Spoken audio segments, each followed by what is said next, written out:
Bonjour José. Bonjour Elisabeth.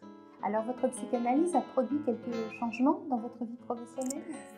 La psychanalyse en effet a été un moment, un temps dans mon parcours professionnel qui a apporté des changements, des modifications dans ma manière de voir mon métier et de me voir, de me situer dans mon métier. Ce besoin de venir parler auprès d'un analyste est venu à un moment où je me suis interrogé sur la pratique de mon métier.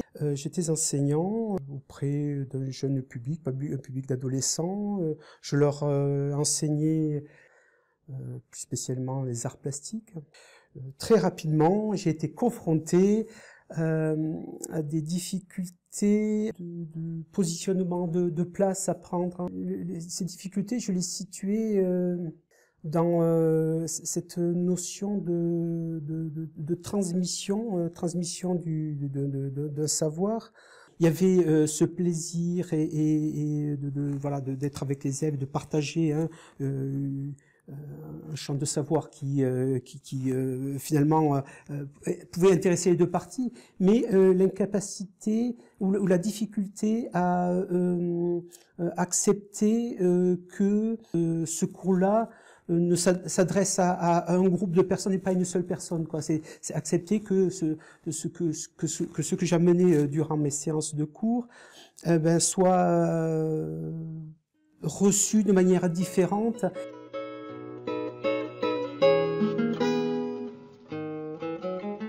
Et puis cette idée de ne pas arriver à repérer les effets pour chaque élève de ce que je leur apportais. C'est ce qui m'a amené voilà, à aller voir du côté de l'analyse. J'ai rencontré donc cet analyste et je me suis mise à parler. Et dans un premier temps, il y a eu un effet d'apaisement. Voilà. Et ça m'a permis voilà, de continuer à travailler sans prendre cette question angoissante de la difficulté que j'ai évoquée au départ, de ce lien aux élèves, de ce rapport difficile à l'autre dans sa diversité. Mais parallèlement à cet effet-là, il y avait, on va dire que la question, elle s'est modifiée, mais elle est devenue plus une question sur ce que je voulais faire moi, on va dire une question sur le désir de l'enseignant, là, en l'occurrence. Les séances analytiques avançant, je me suis rendu compte que finalement, dans ces conditions de travail, j'étais confronté à quelque chose qui ressemblait un peu à une impasse pour moi.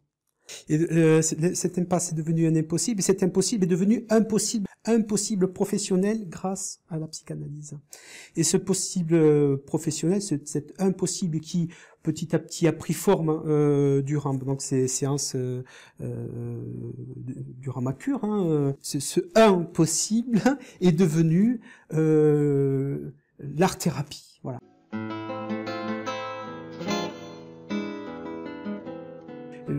Il est devenu clair pour moi qu'il fallait qu'il y ait un changement, voilà. C'est devenu cette activité, cette envie, voilà, de toujours me prendre appui sur l'art, mais cette fois lui donner une dimension d'accompagnement. Finalement, dans mon parcours, je ne me suis pas éloigné de ce qui m'intéressait. L'art-thérapie, ça a été un peu de formation, bien sûr, pour donner une valeur, un diplôme à cette activité, et surtout la poursuite de ma réflexion analytique. J'ai le sentiment aujourd'hui d'avoir trouvé à travers ma pratique professionnelle, mais aussi à travers les réflexions qui en découlent et mes questionnements personnels, d'avoir trouvé un lieu où ces questions-là, qui étaient au départ, avant mon entrée en analyse et pendant les premiers temps de mon analyse, des questions qui étaient des questions qui m'angoissaient, des questions sans réponse, aujourd'hui sont devenues des questions n'ont plus ce poids de souffrance et qui apportent, voilà, lui apportent une grande satisfaction. J'ai l'impression que à travers ces questions, il y a un repérage du désir qui est au travail. On est dans une situation d'art, un art en progression, un art en progrès, work in progress.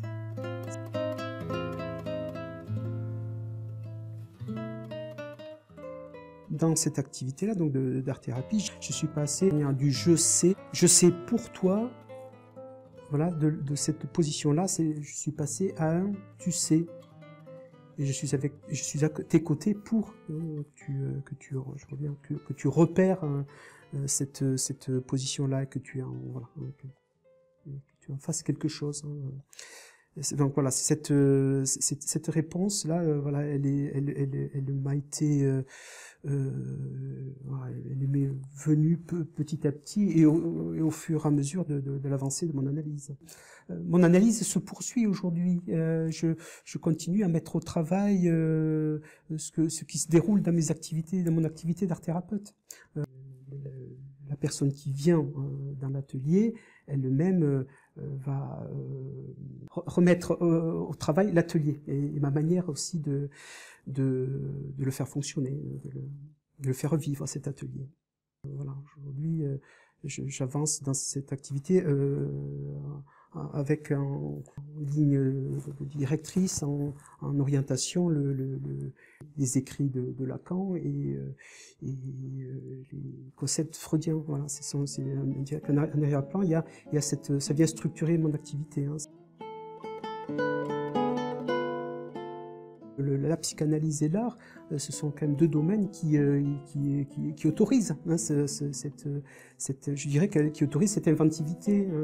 Alors inventivité donc dans la manière de mettre en place mon activité. L'histoire d'une jeune fille qui un jour m'a été présentée par une institution pour un accompagnement.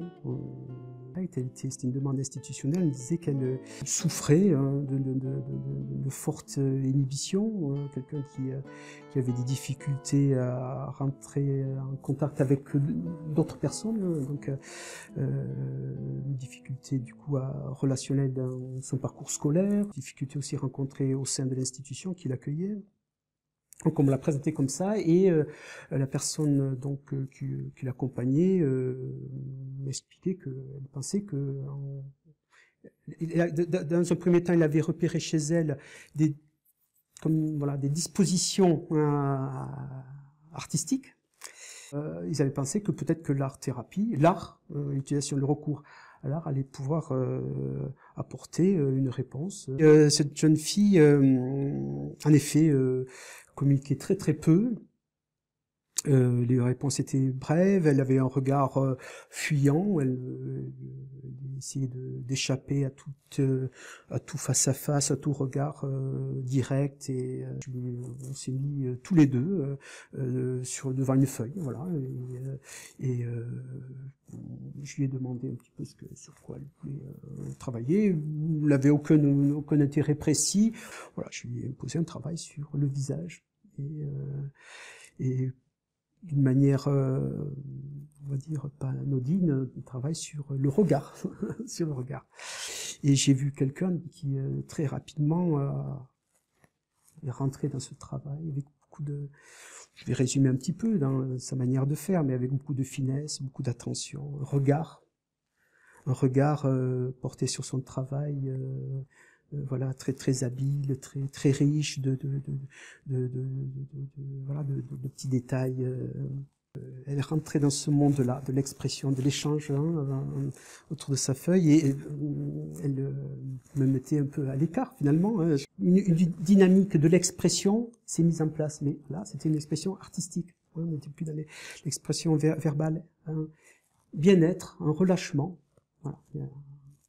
Quelqu'un qui disposait son espace de travail avec aisance, pas dans l'échange, parce que quand en effet je la questionnais, tout de suite elle avait ce regard qui à nouveau devenait un regard fuyant. Il y avait un échange sur ce qui était produit, une confiance qui s'était installée entre elle et moi, hein, une confiance comme ça dans qui permettait un échange de commentaires sur. Il y avait le commentaire sur son travail, quelque chose se détachait lors du move de son travail.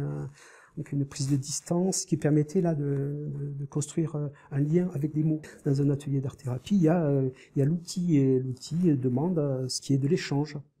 Et pour la jeune personne, cette jeune adolescente, c'était dans les échanges verbaux que nous avons eus pendant les séances, c'était un moyen d'être en contact avec elle sans être directement dans un face-à-face de questionnement. Là, elle était dans une situation d'expression, donc de montrer, de donner à voir, et je voulais pas que mon regard soit trop présent.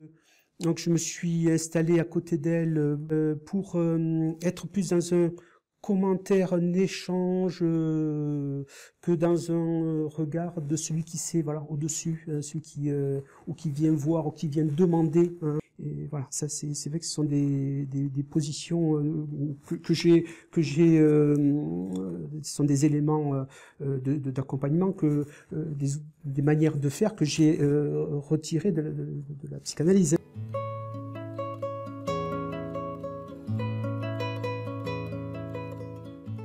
Pour la dernière séance, je voulais, puisqu'il y avait une certaine détente et une possibilité d'échanger par les mots, j'ai voulu mettre en place une activité qui fasse appel aux mots et à l'expression artistique.